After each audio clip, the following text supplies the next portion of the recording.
Ok, vamos lá então. Bom, a aula 4, que é a aula de requisitos, como eu falei para vocês, é uma aula que trata de conceitos que a gente já vem tratando aí ao longo do semestre. Basicamente, quando a gente trata de requisito, a gente está tratando de algo a ser feito para solucionar o problema de alguém. Então, no momento em que vocês colocam lá, vou desenvolver um sistema para um dentista. Então, o que esse dentista precisa de sistema de informação? Bom, esse dentista ele precisa de um sistema que cadastre os seus clientes, que faça o agendamento das consultas, que faça o gerenciamento das compras de materiais que serão utilizados nos procedimentos dentários, que faça a avaliação de pagamentos dos meus funcionários, enfim, um sistema, ele tem uma série de problemas que ele deve resolver. Esses problemas, eles são problemas negociais. Então, o médico, o dentista, ele pode, caso ele queira, fazer todo esse controle no papel. Então, ele pode fazer o agendamento todo em agendas de papel, ele pode controlar o pagamento e as compras realizadas todas no papel, mas não é o ideal. Ele também pode fazer tudo isso por meio de controle de planilhas eletrônicas. Ele pode abrir lá um Excel e fazer os seus controles lá de orçamento, né, de entradas e saídas, de pagamentos realizados. Ele pode fazer tudo isso no Excel. E aí, fazendo no Excel, ele vai ter todos aqueles problemas que nós discutimos lá no início, que é a questão de duplicidade, a questão de arquivos e assim por diante. Então, o que se espera ou o que mais acontece? É o desenvolvimento de um sistema para resolver esses problemas que estão sendo colocados lá pelo dentista. O exemplo que eu coloco para vocês, que está lá inclusive no modelo, é o exemplo de um tribunal. Então, eu tenho um tribunal, vamos imaginar o Tribunal Regional, né? O Tribunal de Justiça que temos aí em Samambaia. Então, o Tribunal de Justiça lá em Samambaia precisa controlar os processos que entram lá na minha secretaria. Então, eu tenho lá um juiz, nesse juiz eu tenho os processos que lá entram, eu tenho os advogados que vão lá e peticionam os processos, e aí um processo, por exemplo, é contra a aviação Guanabara, que quebrou o ônibus e me fez atrasar e eu perdi, por exemplo, uma viagem. Então, no momento em que eu, tribunal, preciso resolver um problema, eu vou colher os requisitos, vou entender quais são as necessidades desse tribunal, e a partir da descrição das necessidades desse tribunal, eu tenho descrito quais são os meus requisitos funcionais. Então, dentro do modelo, que é esse modelo que eu coloquei lá para vocês como exemplo, nós temos que os requisitos funcionais são aqueles que o sistema propriamente faz, é aquilo que você vai ter um menu, você vai ter, por exemplo, isso aqui, ó, um menu que você vai escolher uma opção. Então, o editar, copiar é um requisito funcional. O arquivo, fazer download, é um requisito funcional, porque é alguma coisa que o sistema faz, é alguma coisa que o sistema me entrega, é alguma coisa que eu tenho uma interatividade, eu como ator, e o sistema como o provedor dessa ação ou dessa funcionalidade, melhor falando. Então, no momento em que eu descrevo quais são os meus problemas dentro de uma empresa ou dentro de uma área de negócio, o que eu tenho? Eu tenho os requisitos. Como é que eu posso colher esses requisitos? Como é que eu posso obter esses requisitos? Existem inúmeras formas. Existe a forma de entrevista, então eu chego lá, por exemplo, com o chefe da secretaria, né, o analista judiciário, e começo a entrevistá-lo. De fato, eu vou lá com uma planilha, com várias perguntas, e eu começo a perguntar, olha, quais são as informações que você precisa para cadastrar processo? Quando você vai cadastrar aqui um envolvido, o que você precisa fazer antes? Todo o processo é do mesmo jeito ou existem naturezas e tipos distintos? Você vai começando a fazer perguntas. Essa é uma das técnicas, tá? Essa técnica a gente chama de entrevista. Ela pode ser aberta ou pode ser fechada. Né? A fechada você já vai com os itens pré-determinados e a aberta você deixa o entrevistado falar abertamente, né? O que você acha? Como é que você poderia melhorar o seu fluxo aqui de gerenciamento de processos e assim por diante? Você tem outra técnica, que é a técnica de observação, tá? Eu estou falando aqui, mas não estou apontando no slide para vocês, né? Isso aqui está cá no final. Deixa eu ver aqui as técnicas.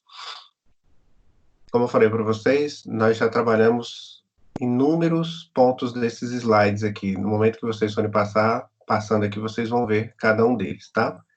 Então, deixa eu ver aqui quais são as técnicas, qual slide que se encontra.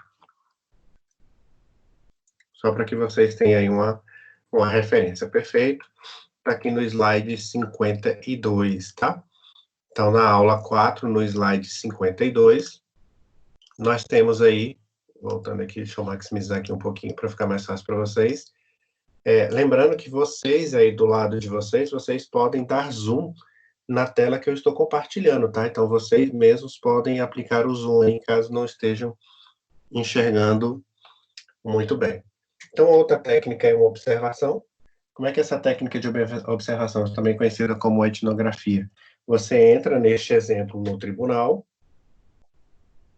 senta lá dentro da secretaria e fica observando o advogado ou o envolvido fazer uma petição, pegar a informação de um processo, você observa como é que o analista analisa o processo e prepara para colocar ele pronto para o juiz julgar, você vai observando o fluxo, vai desenhando esse fluxo, no momento que você tem isso, sem entrar no mérito, sem você ter que ficar fazendo perguntas para as pessoas, você sabe exatamente como é que as coisas funcionam, por meio de observação, porque você está dentro do cenário. Uma boa combinação é a gente fazer as duas coisas, né? É você observar durante um tempo aquilo que você fez e depois ir para a entrevista, ou fazer a entrevista e fazer a observação e a entrevista depois para você colher as impressões para saber se elas foram corretas ou não, tá? Então você também tem a parte de questionar, que é essa que eu falei para vocês, que é uma entrevista fechada. Nós temos também a possibilidade de fazer reuniões em grupo, né? Trabalhar com brainstorms.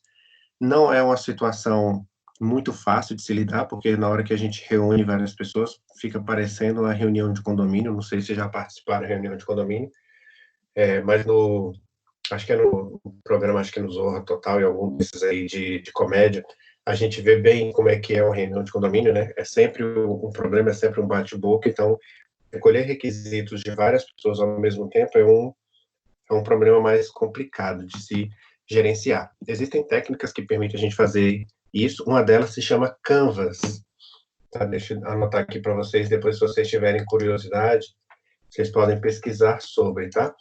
Uma técnica é o Canvas para gerenciamento de projetos, onde a gente colhe os requisitos iniciais do que é, do quem, para que serve, quais são os objetivos.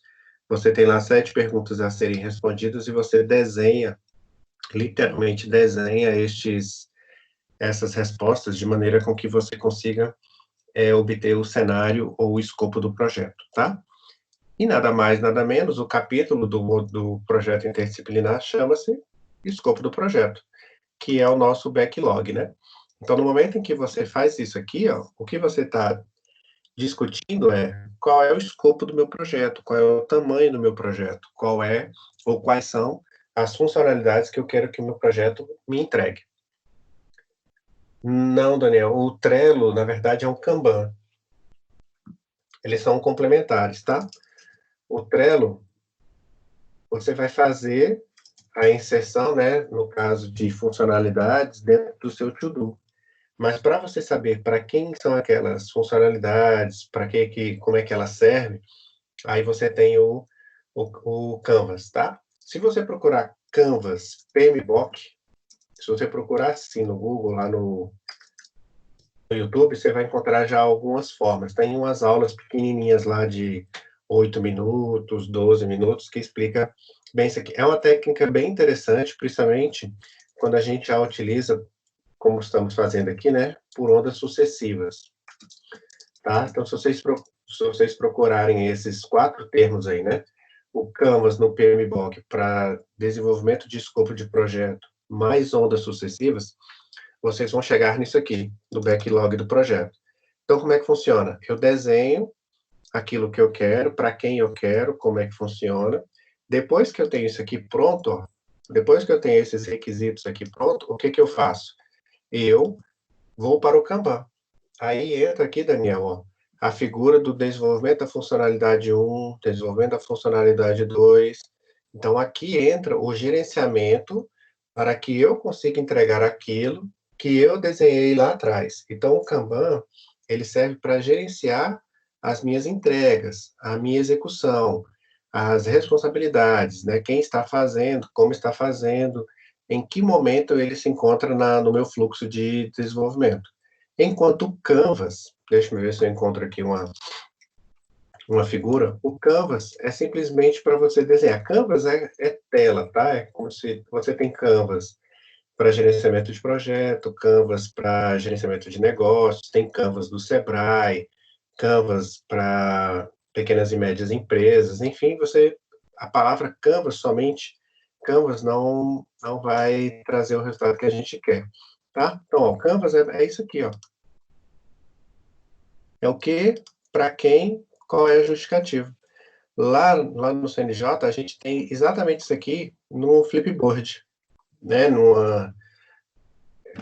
Um papel, uma folha bem grande, uma folha A0, né? E aí, no momento da reunião, o que a gente faz? A gente tem os post-its, né, esses papéis pequenininhos que grudam aí, coloridos, e a partir desses post-its, o que a gente faz? A gente vai colocando eles aqui, ó. Qual é o objetivo do seu sistema? Aí a gente escreve e coloca aqui. Para que serve? Qual é a justificativa? Quais serão os benefícios? O que vai estar dentro? O que vai estar fora? Essa parte central aqui, ó, se vocês estão visualizando aqui o ponteiro do meu mouse, essa parte do escopo aqui, ó, é uma das partes do Canvas, tá? O Canvas é tudo isso aqui. Então, ó, o Canvas é tudo isso aqui. A parte do escopo do projeto, que são os meus requisitos funcionais, é uma das partes do que você preenche no Canvas. E quando você preenche esse cara aqui, né, quando você preenche ele todo, aí você tem os seus requisitos. Então, olha só a sequência. Você vai por um dentista ou vai para um tribunal e você vai colher os requisitos do projeto de vocês. Como é que eu colho? Fazendo o desenho e preenchendo, por exemplo, um cenário como esse. Uma vez que você desenhou esse cenário, perguntando para quem é detentor das regras de negócio, para quem conhece, né, os negócios, uma vez que você desenhou isso aqui, o desenho do próprio Canvas vai te resultar nos requisitos funcionais. Os requisitos funcionais vão transformar o seu projeto em requisitos funcionais, que é a parte do escopo. Os requisitos funcionais nada mais são do que atividades a serem realizadas. As atividades a serem realizadas é o backlog do meu projeto. Uma vez que você tem os requisitos, você tem o backlog do seu projeto. Se você tem um backlog do projeto, eu tenho o que gerenciar nele. Então, eu tenho aqui, cadê? Fechei aqui, né? Você tem aqui aquilo que vai ser executado. Então, tá aqui, ó. Então, se eu tenho um backlog do projeto, ó, eu tenho aquilo que vai ser executado, que é o que a fazer. E aí, cada requisito funcional daquele vira um item, vira um card, né, vira um cartão. Antigamente, a gente fazia tudo isso aqui em post-its, né, só que hoje a gente tem essas ferramentas, né, tem o Trello, tem o Planner também, né, não sei se vocês conhecem, o Planner da Microsoft também faz a mesma coisa. Então, eles permitem gerenciar as entregas do seu escopo. Então, numa linha de raciocínio lógico, o que eu tenho? Eu colho os requisitos. Uma vez que eu colhi os requisitos por meio dessas técnicas aqui, anotem que uma das técnicas que eu tenho é o diagrama de caso de uso. Ó. Lembra que quando fizemos o exemplo do diagrama de caso de uso, nas aulas passadas, eu coloquei para vocês que fazer o diagrama de caso de uso é sim levantar requisitos também. Então, fazer diagramas de caso de uso, né, elaborar o diagrama de caso de uso que está aqui no nosso capítulo 4, né, no capítulo 6, né, está aqui, ó, 5, na verdade. Então, fazer o diagrama de caso de uso aqui, ó, fazer esse diagrama é também levantar requisitos, porque eu vou saber quais são os requisitos funcionais e quem são os envolvidos de cada um. Então, fazer o diagrama de caso de uso, que é inclusive o que vocês entregam agora, né, para a parte do PI, né, o que vocês entregam para mim em relação ao projeto interdisciplinar no dia 11, também conhecido como, dia 11 não, né, dia 4, também conhecido como próxima terça-feira, dia 5, né, estou confundindo. O que vocês vão entregar para mim no dia 5, tá? No dia 5 vocês vão entregar para mim lá na página de engenharia de software, o diagrama de caso de uso, para eu poder fazer a avaliação com vocês, tá? Tal como a gente colocou lá na aula do dia 14, tá? Então, lá na aula do dia 14, se vocês deram uma procurada lá, vocês vão ver que eu falei acerca da entrega desse diagrama de caso de uso. Bom, por fim, para resumir, então, e aí, muito obrigado, Daniel, pela pergunta, porque quando vocês perguntam, aí eu consigo trabalhar melhor a linha de raciocínio. Então, você vai para um tribunal, nesse tribunal você vai entrevistar lá o juiz, entrevistar os analistas judiciários, os técnicos judiciários, e vocês vão descobrir qual é o escopo do meu projeto. Desenhei o escopo do meu projeto. Eu sei quem são as pessoas que lidam com ele, ou seja, eu sei quem são os atores. Uma vez que eu sei quem são os meus atores, os meus stakeholders, eu consigo fazer uma descrição destes requisitos. Sabendo quem são os atores e o que cada um deles faz, né, porque o documento explicita exatamente isso, né, ó, o que cada pessoa faz, o que cada um é responsável, quais são os requisitos que ela aciona, quais são os requisitos que ela tem em resposta. Quando eu tenho isso definido, aí eu já posso fazer o meu diagrama de caso de uso. E esse diagrama de caso de uso, eu mostro para o meu usuário final. Então, em vez de entregar para ele esse calhamaço de texto aqui, para ele poder ler, o que eu entrego para ele? Um diagrama de caso de uso. O que esse diagrama de caso de uso me diz? Quais são os requisitos, o escopo do meu projeto e quem são as pessoas que utilizam. Aí o próximo passo, que é o que vocês farão no segundo bimestre, é descrever essas regras de negócio de maneira a implementar cada um desses requisitos. Então, por exemplo, para eu cadastrar processo, tá aqui, ó, para eu cadastrar processo, o C03, o que eu preciso? Eu vou aqui, né, na especificação, ó, para cadastrar processo, eu preciso de tudo isso: CPF, CNPJ, CEP, tipo de processo, enfim, tem uma série de coisas que eu preciso cadastrar. Só que processo, de alguma maneira, está associado envolvido, né? Um envolvido é uma pessoa, é uma testemunha, é o autor, é o querelante, é o querelado, enfim, são as pessoas que são acionadas e estão envolvidas naquele processo. E elas têm uma relação entre elas. Então, como é que eu mostro essa correlação? Como é que eu mostro essas regras de negócio? Bom, eu vou mostrá-las por meio de um diagrama também. Nesse caso, vai ser um diagrama que a gente conhece como modelo entidade de relacionamento, que vocês vão trabalhar com o professor Schaeffer, que é o professor de banco de dados de vocês. Então, notem que há uma coesão lógica daquilo que a gente faz em projeto interdisciplinar, daquilo que a gente faz na nossa vida prática, enquanto analista de TI, e daquilo que a gente faz enquanto gerente de projeto como analista desenvolvedor de sistemas. Colho os requisitos, desenho o escopo do meu projeto, faço um canvas. A partir do canvas eu pego o escopo do meu projeto, que são os requisitos funcionais, descubro quem são os atores, quem faz o quê, elaboro um diagrama de caso de uso. Elaborado esse diagrama de caso de uso, eu valido este com o meu cliente. Em validando, eu coloco as minhas regras de negócio em relação à minha especificação de requisitos, junto os dois. Essa regra de negócio é explicitada no modelo entidade de relacionamento, que uma vez feito, vai permitir que eu elabore o banco de dados, que eu elabore as telas, faça a prototipação, e aí, vida que segue no desenvolvimento. Preciso fazer isso tudo de uma vez? Não. Como é que a gente faz hoje? Como é que a gente utiliza isso na prática hoje? Por ondas sucessivas. Eu pego um requisito, entendo ele bem e implemento. Pego o segundo requisito, entendo ele bem e implemento.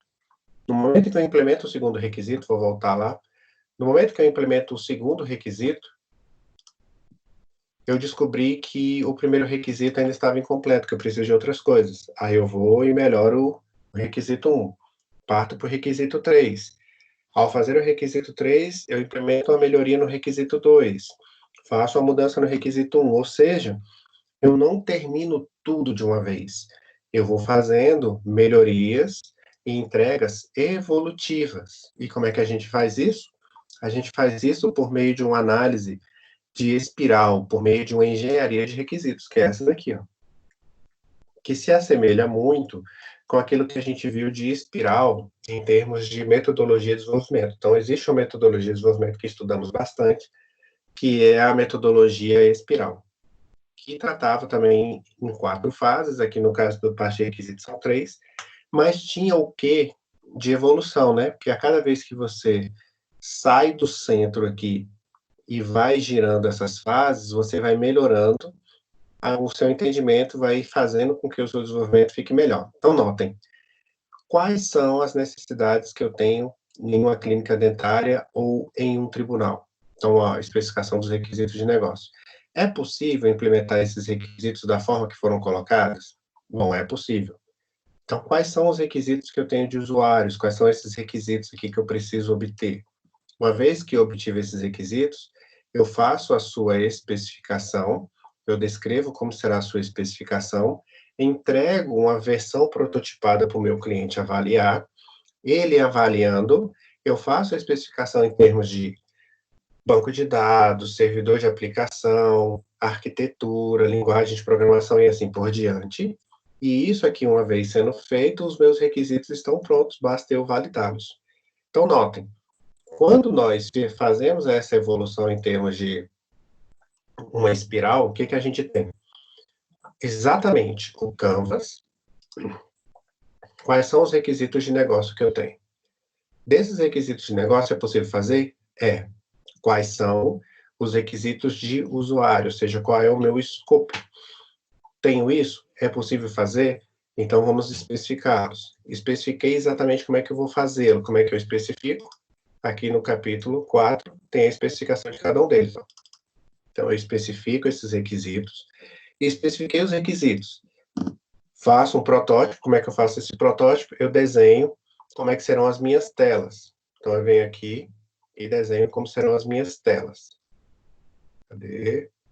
Tá aqui, ó. Eu desenho como serão as minhas telas. Eu faço um protótipo.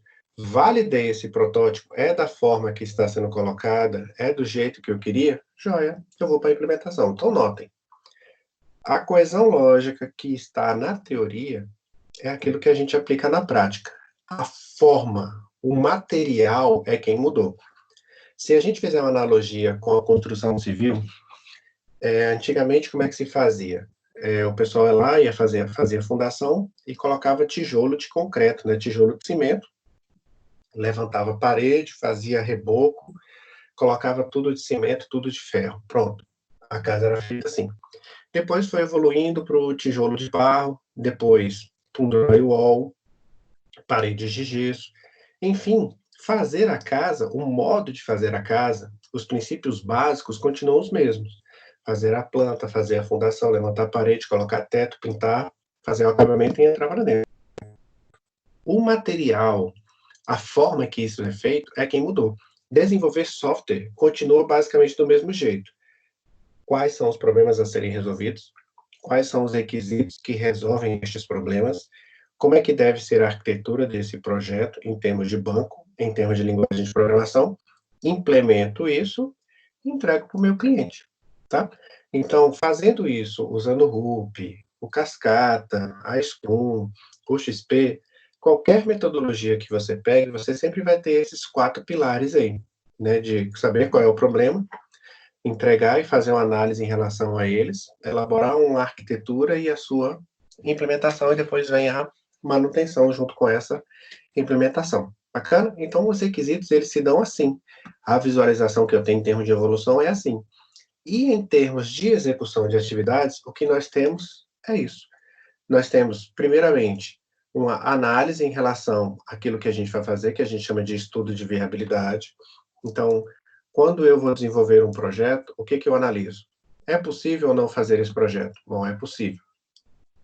Então, se é possível elaborar esse projeto, eu tenho condição de fazê-lo, a quantidade de requisitos que eu tenho para fazer, e tenho tempo suficiente para fazê-lo, eu tenho técnica capaz de realizar esse problema, eu tenho dinheiro suficiente para resolvê-lo, enfim, eu verifico sob diversos pontos de vista dos meus riscos se eu tenho condição ou não de desenvolver aquele sistema. Uma vez que está desenvolvido e está aprovado o meu estudo de viabilidade, aí eu passo a colher os requisitos, que é exatamente o capítulo 2, então tá aqui. Eu passo a colher quais são os meus requisitos. Uma vez colhidos os meus requisitos, eu faço a especificação dos mesmos. Então, ó, soube quais são os requisitos, sei quem são os seus atores. Eu faço a especificação e uma vez feita a especificação, eu faço a validação deles. Como é que eu faço a validação? Eu desenho um diagrama de caso de uso, entrego para o meu cliente validar, e eu desenho um diagrama de entidade de relacionamento ou um modelo de entidade de relacionamento e peço para o meu analista avaliar as regras de negócio colocadas ali. Então, olhando por meio dessa figura, ou por meio da figura anterior, essa daqui, nós temos a mesma visualização em termos de conceito, só que colocadas de maneira diferente. Por quê? Aqui está colocada sobre o ponto de vista de espiral, de evolução, e aqui está colocado sobre o ponto de vista de execução de fluxo de processo, tá? Mas ambas caracterizam a mesma coisa. Então, de toda essa aula que vocês vão encontrar aqui, eu quero que vocês se atentem mais especificamente a esses slides, tá? Que são o slide 40, que é a parte de fluxo de processo de requisitos, o slide 41, que é a espiral do meu processo de engenharia, as técnicas, que estão lá na página 52, as técnicas, e a parte dos 3 tipos de requisitos que nós temos, tá? Que está lá no início, que são os requisitos funcionais, não funcionais e os de domínio que irei explicar agora, tá? Então, nós temos aqui, deixa eu procurar aqui. Leiam todos os slides, tá? Não é para vocês passarem direto em relação a eles, não. Vocês vão ver que a gente já tratou sobre isso aqui, ó. Requisitos funcionais, aquilo que o sistema entrega. Vocês vão encontrar aqui de maneira muito mais detalhada tudo aquilo que eu já resumi para vocês, mas não deixem de ler. Mas peguem explicitamente esses. E o slide 15 para finalizar aí os apontamentos. Tá, então eu falei para vocês que um projeto, ele basicamente tem 2 tipos de requisitos, tá? Os requisitos funcionais e os não funcionais. Inclusive, são esses que a gente trata aqui no nosso modelo, tá? Os requisitos funcionais e os não funcionais. O que são os requisitos funcionais? São aqueles que o sistema entrega, exatamente aquilo que o sistema faz. Aquilo que o sistema, uma vez entregue para ele como pergunta, ele me devolve como uma resposta. Então, manter cadastro envolvido, manter cadastro de cliente, manter cadastro de produto, gerenciar a entrega, agendar consultas, agendar a entrega de produto, enfim, tudo que você tem como entrega de um determinado produto é um requisito funcional. Quando você acessa o seu aplicativo do Uber, em que você procurar uma corrida ou um local, é um requisito funcional. Chamar motorista é um requisito funcional. Abrir corrida é um requisito funcional. Pagar por aquela corrida, requisito funcional. Tá? Então, requisito funcional é aquilo que o sistema me entrega. É tudo que a gente encontra no menu aqui, ó. Verificar a ortografia, traduzir documento, formatar texto, inserir imagem, tudo são requisitos funcionais, o que o sistema me entrega. E existem os requisitos não funcionais. Os requisitos não funcionais para o sistema do Uber é que ele funcione no Android, no Windows Phone, no iOS, que ele tenha uma facilidade em termos de acesso, que eu possa, por exemplo, fazer o login utilizando a conta do Google, que eu possa fazer pagamento utilizando o Apple Pay. Então, essas facilidades em termos de ergonomia, em termos de segurança, em termos de armazenamento, compatibilidade com o sistema operacional, design gráfico, né, que a gente chama de ergonomia de sites, tudo isso a que se refere de restrições de como o sistema será feito são requisitos não funcionais. Se eu estivesse falando de um carro, requisito funcional, que ele tenha 7 lugares, que ele tenha banco de couro, que ele tenha motor 2.0, requisito funcional, que ele tenha volante, que ele tenha pedal de freio, requisito funcional. Requisito não funcional, que ele seja bonito, que ele seja espaçoso, que ele seja econômico, que ele seja de fácil venda.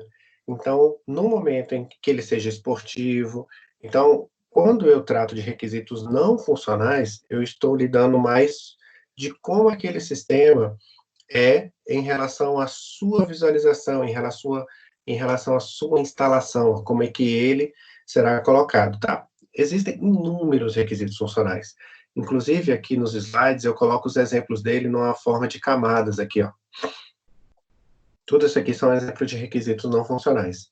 Tá? Vocês não precisam saber isso de cor, basta só recorrer a essa figura, a figura que tem lá no livro do Presma, e aqui trata exatamente quais são os tipos de requisitos funcionais que eu tenho dentro de um software, né? Ele ser fácil para uso, ele ter um desempenho rápido, na hora que eu clicar, ele vir rápido no meu acesso, quanto de espaço eu preciso para poder instalá-lo, qual é o nível de segurança que eu tenho, enfim, os requisitos não funcionais, eles podem ser de inúmeros tipos, tá? Só que nós não temos somente esses dois tipos de requisitos. Nós temos os requisitos funcionais, os não funcionais e os de domínio.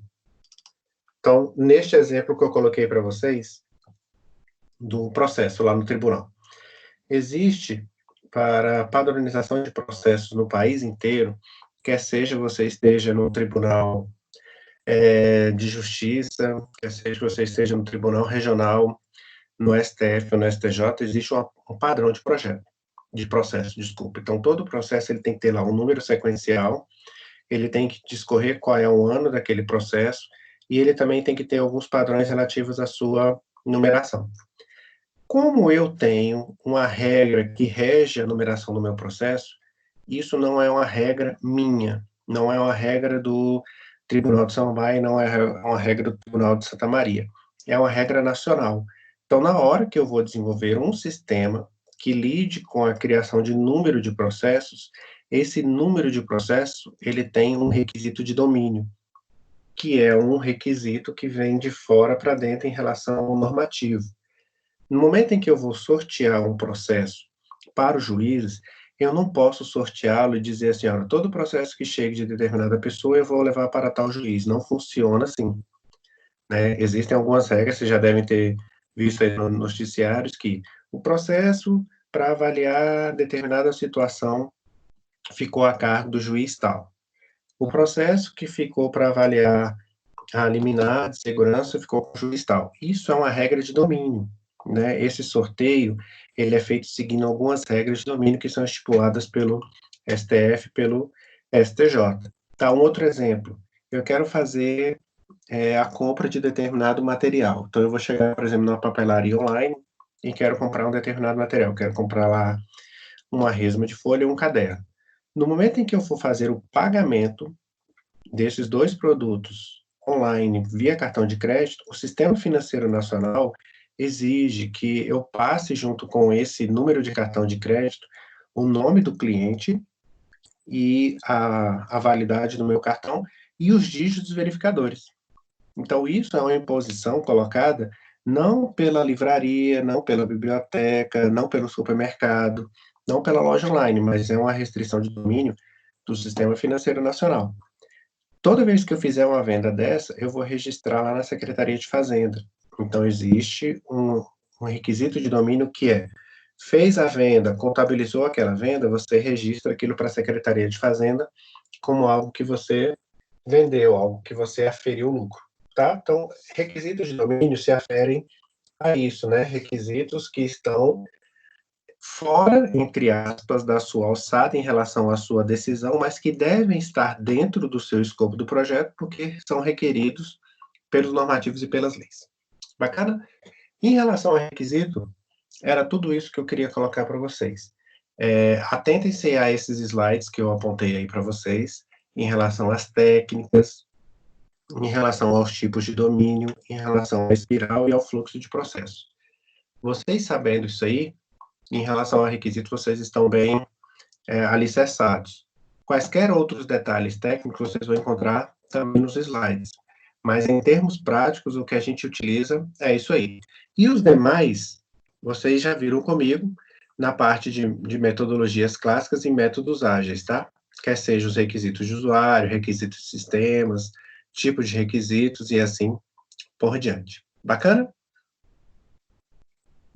Alguma dúvida? Tá bem tranquilo? Estão acordados aí, câmbio?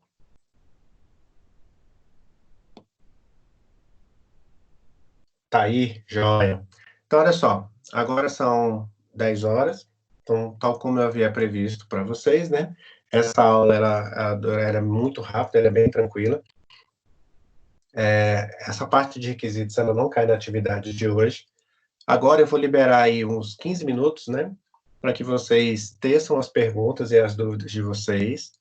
Vou estar aqui com o microfone aberto e com o chat aberto também, para que vocês possam tirar dúvidas acerca de algum exercício, algum assunto, aquilo que foi colocado em aula. É importante depois você assistir novamente essa aula e verificar esse fluxo de processo que eu coloquei para vocês, que é exatamente o fluxo de processo que a gente utiliza quando a gente desenvolve um sistema hoje. Por exemplo, lá no órgão que eu trabalho, fazer o Canvas, determinar quem é o gerente do projeto, definir o escopo, fazer o Kanban em relação àqueles processos, seguir com o desenvolvimento e entregar para o usuário. É exatamente assim que a gente faz, as ferramentas que a gente usa são exatamente essas, né? A gente utiliza lá o Trello e esse Canvas aí. Bacana?